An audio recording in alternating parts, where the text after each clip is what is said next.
distributed system.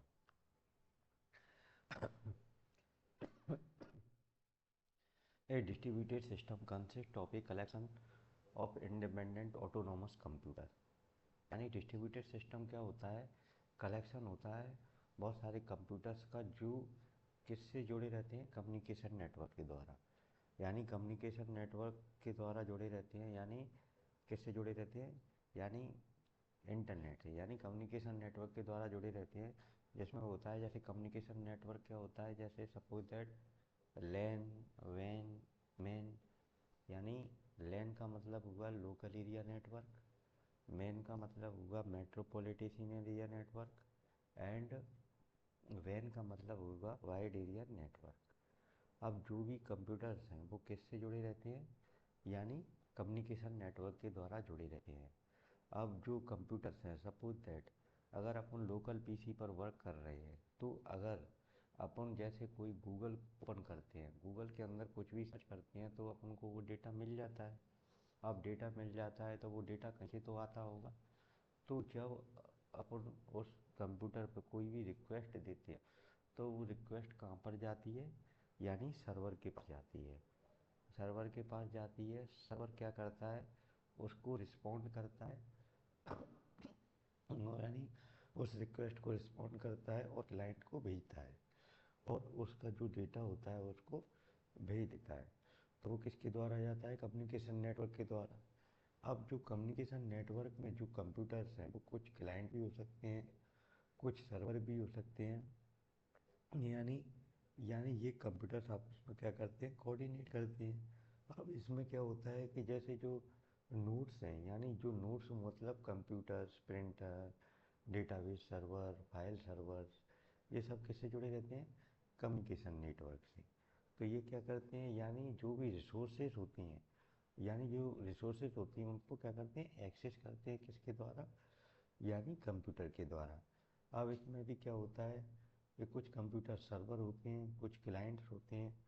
तो अब जो भी डेटा अपन को एक्सेस करना होता है वो सर्वर से करते हैं। अगर उस सर्वर पर वो डेटा नहीं मिलता है तो दूसरे वाले सर्वर पर मिल जाता है। यानी यानी एक सर्वर जिस पर अपन ने रिक्वेस्ट भेजी, अगर उस सर्वर पर वो डेटा है तो वो आपको रिस्पॉन्ड करके उस डेटा को ट्रांसफ़र कर देगा। अगर वो डेटा उस पर नहीं है तो वो आगे वाले सर्वर पर रिक्वेस्ट भेजेगा, फिर वो सर्वर वहाँ से रिक्वेस्ट को रिसीव करेगा और पहले वाले सर्वर के पास भेजेगा, फिर वह क्लाइंट के पास आ जाएगी। इस तरीके से क्या होता है?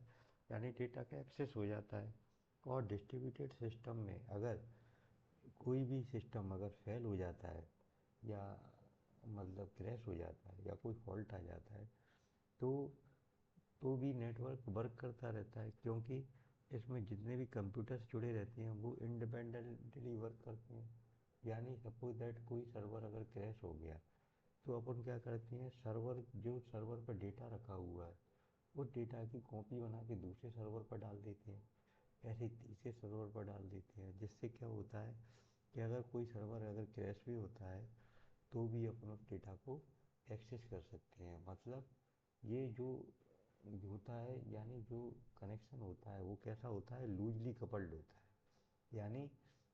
यानी कोई सिस्टम अगर वर्क करना बंद भी कर देता है तो भी ये वर्क करता रहता है। यानी ये सिस्टम पूरा वर्क करता रहता है। आप डिस्ट्रीब्यूटेड सिस्टम के एग्जाम्पल भी हैं, जैसे डिस्ट्रीब्यूटेड सिस्टम के डिफरेंट डिफरेंट एग्जाम्पल हैं। जैसे डिस्ट्रीब्यूटेड सिस्टम के जैसे following are the example of distributed system: network of work station, internet, internet, mobile, automatic banking teller machine system, यानी एटीएम।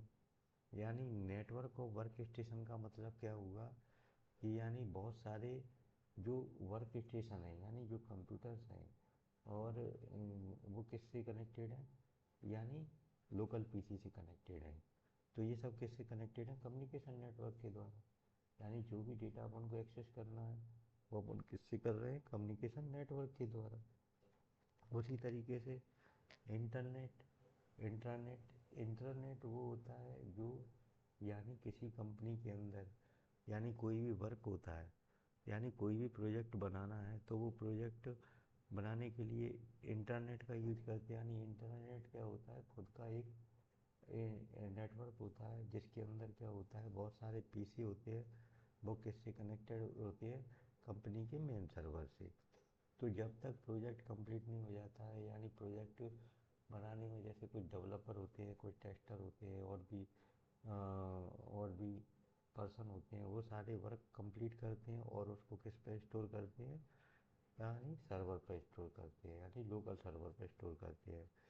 फिर लोकल सर्वर पर वो डेटा स्टोर हो जाता है। जब प्रोजेक्ट कंप्लीट हो जाता है तो अपन उसको क्या करते हैं, इंटरनेट पे डालते हैं।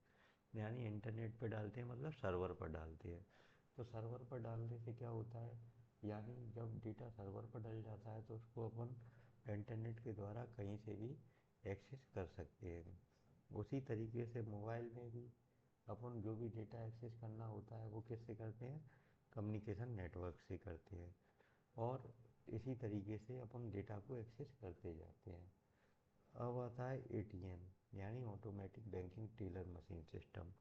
Automatic banking teller machine system भी उसी तरीके से वर्क करता है। यानी सपोज दैट कोई भी बैंक है, यानी कोई बैंक की मेन ब्रांच है, तो उसका सर्वर है, तो उसके अंदर जितने भी पीसी हैं वो सब किससे कनेक्टेड होंगे, उस सर्वर से कनेक्टेड होंगे। और उसके आसपास के एरिया के जितने भी एटीएम हैं वो भी उस सर्वर से कनेक्टेड होंगे। अब वो सर्वर है जो डेटा उस सर्वर पर डला हुआ है, उस सर्वर की अपन क्या करते हैं, एक कॉपी बना के दूसरे वाले, यानी उसकी जो सब ब्रांच है या उससे बड़ी ब्रांच है वहाँ पर जाके उस डेटा को स्टोर कर देते हैं।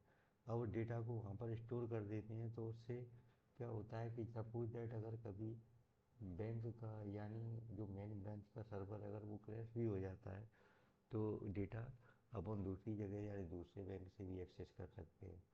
तो आप जब अपन एटीएम पर जैसे कार्ड लगाते हैं या कोई भी डेटा, यानी कार्ड लगाते हैं, पासवर्ड डालते हैं, तो वो कहाँ पर जाता है, सर्वर के पास जाता है। और सर्वर से डेटा फैच होकर कहाँ पर आता है, आपके एटीएम पर आता है। फिर वो रिस्पॉन्ड करता है।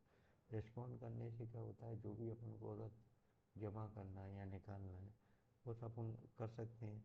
यानी अपना कभी भी मतलब ऐसा नहीं होता है कि जो ट्रांजेक्शन है वो रुक जाए या पैसे ना निकलें, यानी वो हमेशा वर्क करता रहता है। तो ये सब कैसे होता है, automatic banking teller machine system से। तो ये होता है डिस्ट्रीब्यूटेड सिस्टम। आप लोगों को अगर पसंद आया हो तो आप कमेंट बॉक्स में कमेंट कर सकते हैं। और आप इसे अगर आपको समझ में आया है तो आप इसे लाइक और सब्सक्राइब